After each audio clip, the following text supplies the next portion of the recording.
Hey everybody, Jason Burmis here, and I finally had some time to go over some of this Dark Overlord stuff that's come out recently in Layer 3. Now, a lot of you know that for We Are Change and Pulse Change, I did some pretty big breakdowns on Layer 1 and Layer 2. Well, that's only going to continue today. I'm going to do several of these live streams.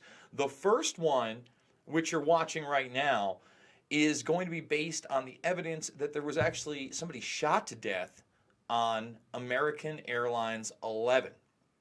And it really seems like that's the angle the lawyers are taking, that not only did they get, first of all, box cutters, they're kind of shying away from that. They're talking about knives, possible explosives, and guns. Okay? And that's what these lawsuits, at least the ones on the family members, suing the airline companies and the subsequent security agencies, that's the angle the lawyers are taking there. Now, that's completely separate from the stuff that we're seeing in regards to lawsuits based on World Trade Center 1, 2, 7, 6, and recovering damages there. Now, they're all in this same data dump, and it is a crazy amount of info. Now, the other two streams that I'm going to be doing is one follow-up to the fact that James Woods was in these documents, as I predicted he would be, as he's in my film, Fabled Enemies, which you can watch for free. And by the way, Fabled Enemies has been a great tool for even me to go through these documents and look up certain figures and see what's there. Okay?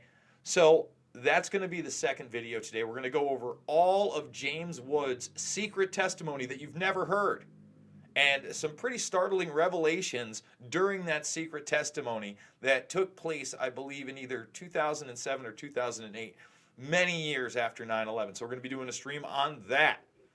And then we're also going to be doing a stream on how the lawyers got wise to the Pakistani ISI connection and how they helped fund the hijackers, and how that's still covered up to this day.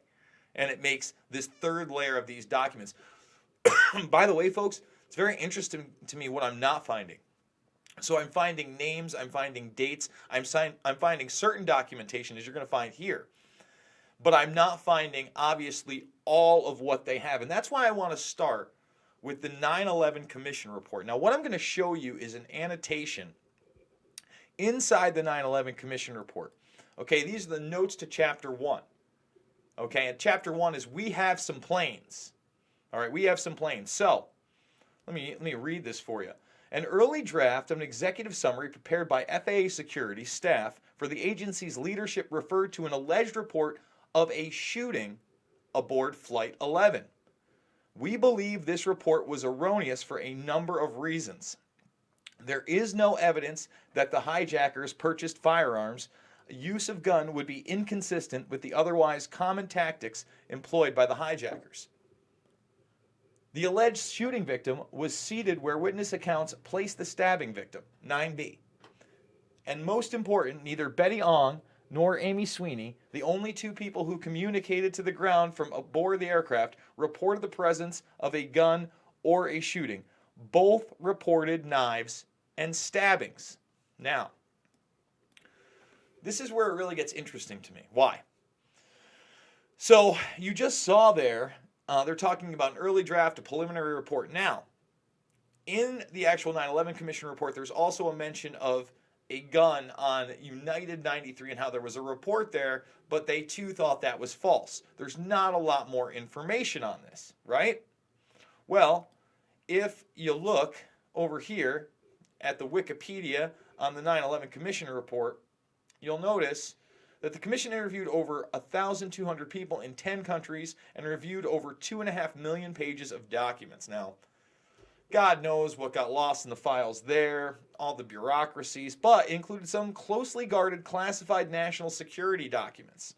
The commission also relied heavily on the FBI's Pent Bomb investigation. Why is that important? Well, when we get into the James Woods stuff in another stream, they actually come out and say, yeah, there was an FBI report made. And Woods had no idea that that had even taken place. And he also talks about the fact that he made this report with a pilot and a stewardess, and that too was reported to the FAA pre 9/11. But again, we'll get to that.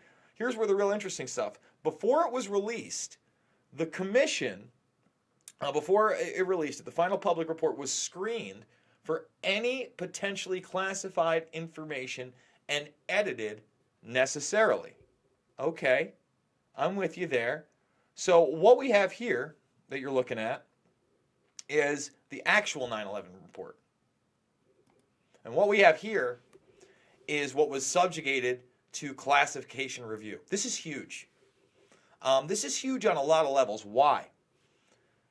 First of all, there's not supposed to be a classified version of the 9/11 report, and there may not be. But there are certainly versions of the 9/11 report that were reviewed and have redactions in them. And if you look at this right here, this is not in the footnotes. This is in the actual report. We're going to blow this up just a little bit. Let's get it to 200 here and scroll up so we can read it right to you. So here they actually talk much more in depth and go into the fact the FBI investigated the alleged use of a gun on Flight 11. All right? So let's just read it off. The commission investigated an allegation that a gun was used aboard American Flight 11. The allegation arose from a notation in an initial executive summary produced on September 11, 2001 by FAA staff indicating that FAA headquarters had received a report of a shooting on the plane from an American Airlines employee at the company's operations center. The report did not mention a stabbing. In interviews with the commission, the individual alleged to have made the report to the FAA denied having done so. Okay? And that's kind of where it ends there. They talk about the chaotic environment, and they say that, let's see, there was no other presence of a shooting reported. And again, subject to classification review. Now in this, they also talk about the possibility of a gun on United 93. What really struck me is when I started going through this, is that you see, we have the FAA employees, the detailed liaisons, civil aviation security issues, and bam, now you're just starting to see stuff get blacked out all over. See what I'm saying? So in the whitewash that was the 9/11 Commission report, the Dark Overlord files, and let me remind everybody, this third layer was not purchased. The Dark Overlord is gone black. We got the first two layers within, I believe, the first month in January after they announced that they were doing this. Okay, they announced on New Year's Eve they were going to start releasing this stuff. Gave a little taste. They opened up a Bitcoin wallet. They gave away the second key for less money than they originally said they were going to, and then they went dark. They were banned from everything. There was one security expert that said he had access to some of these files, okay? And I think his name was Vinny Troya. And he said there was nothing in there of significance. Excuse me, sir. This is in layer 3. This is a redacted, subject to classification version of the 9/11 Commission report, which goes much further in depth and shows you, again, that they redacted a lot of stuff in here, guys. Absolutely. And, some of the things that they redacted are probably which hijackers cased what, that they probably did get guns through. All right? Now, that may not be in here, but that's a big pressing issue with these lawyers. I mean, you can see that they're going for this, and that's what we're going to get to next. So now, by the way, we know that more than likely every chapter of the 9/11 Commission report was subject to classification review, and at least some of it, even though some of it's blacked out, got to these lawyers. And guys, I've looked through for Abel Danger. I've looked through for a number of things. I've been Diane Albritton, who called the CIA on Walid al-Shi'ari prior to 9/11. A lot of people don't know about that. I may play that. And I think I will play that during either the James Woods or ISI video. But that's out there. And guys, you can see above me. Take a look in high def. We're streaming in high def. Oops, sorry. But those are the numbers of the documents. You download these things. You can take a look at them yourself. All right, so here we go. We're going to show you. Now, this is what's great. Because you can actually, oh, I want to go back to that. There we go. Because you can actually kind of follow, let's get this to 200%. You can follow some of these names right here. See that right there? So I'm going to cut myself out. Allegations of a passenger shot to death on American Flight 11. Okay? And they show you who the paper is drafted by. Let's scroll it right over. And this is TSA, right?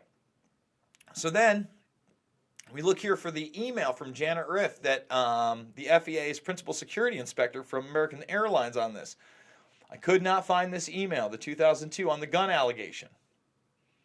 But we know it was on a cover note from Willie Gripper. So Willie Gripper, I'm not sure if that's the person that the FBI talked to, but clearly he had something to do with making this report. Okay, so now we have some names that we can follow. And Willie Gripper, gun allegation, he may have taken a phone call, seen some evidence that somebody was shot to death on American Airlines 11. Now here we go again. And there's a lot of documentation that doubles over.